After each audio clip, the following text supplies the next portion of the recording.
We blame you because you're the political head. You acknowledge underspending yourselves on human resource. Why not address this? As there's no reason at all to outsource non-essential services. As we have seen what ANC comrades and allies do with money is meant to build our hospitals and to keep our people alive.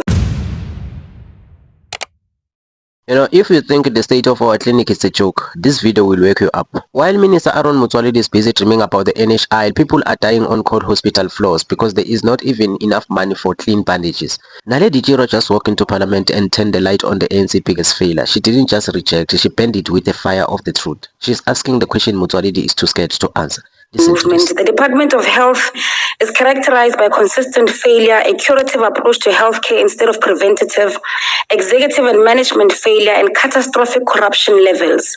These are the adjustments that we propose as the EFF to save this department from further decay under the stewardship of Minister Motsoaledi. In the midst of collapsing clinics, medicine shortages, staff shortages, HIV and TB pressures, and corruption facilitated by national management and officials of this department, program number 4 for primary healthcare only increases from 3.7 billion to 3.8 billion rands. This is politically indefensible, Minister. How do you plan to deliver a community-centered and prevention-led public healthcare system under this condition? You must increase this allocation by at least 5 billion rands. This is the only way you can prioritize 24-hour clinics in townships and rural areas, mobile clinics, maternal health care, and mental health services. We propose an increase for infrastructure with caution. As we have seen what ANC comrades and allies do with money is meant to build our hospitals and to keep our people alive. Mapulaneng Hospital in Mpumalanga, we were promised a state-of-the-art hospital over 6 years ago. 3 billion rands has been spent to date, and yet there's still no hospital in Namhlanje.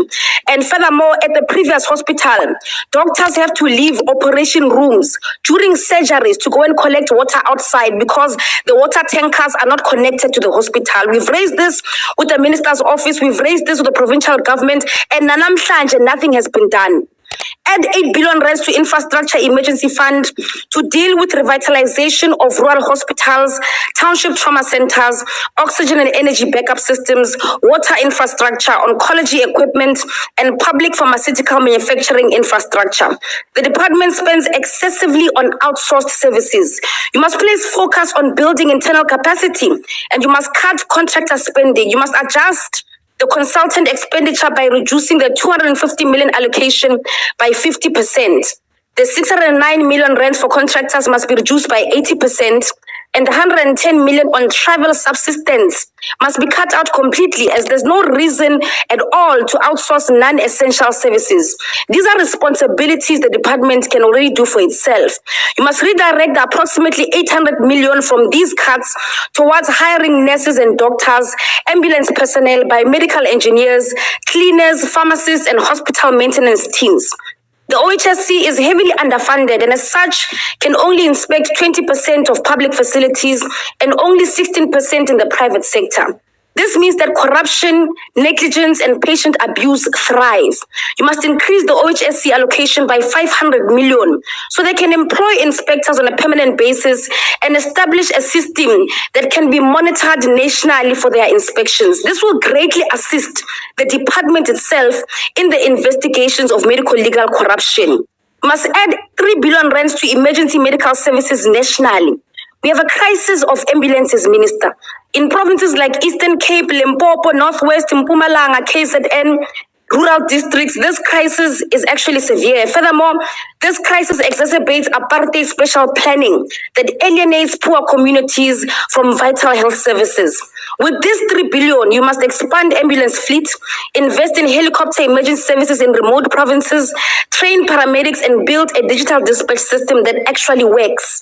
It sounds undoable because for so many years, this department has allowed price inflation and tender procurement systems to thrive. It is actually very much doable. You acknowledge underspending yourselves on human resource. Why not address this? Increase the post to be filled immediately by the following margins. Add 10,000 nurses, 3,000 doctors, 2,500 community healthcare workers, mental health practitioners, and laboratory specialists. Where must the money come from? You might ask.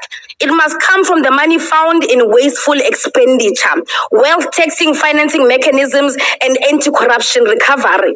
Minister Motsoaledi, we have run out of the patience to tolerate the blatant disregard of this department by the officials entrusted with responsibility. And we blame you because you're the political head. You can no longer claim ignorance when the department you're leading is being looted at this large scale. Not doing anything about it not only makes you complicit, it actually makes you responsible for it.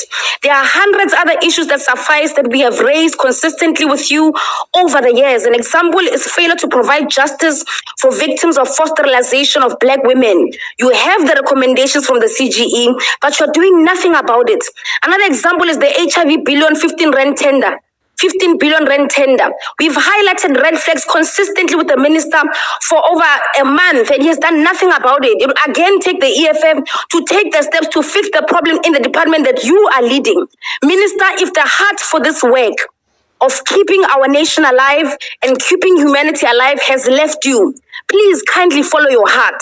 We reject this budget, this austerity budget. In fact, we call on South Africans who wanted 24-hour clinics open 7 days a week to register to vote for the EFF. The GNU leaders access healthcare as and when they please, but they deny this basic human right to the poor and vulnerable South Africans. Vote EFF on the 4th of November for 24/7 clinics in South Africa. Mandla.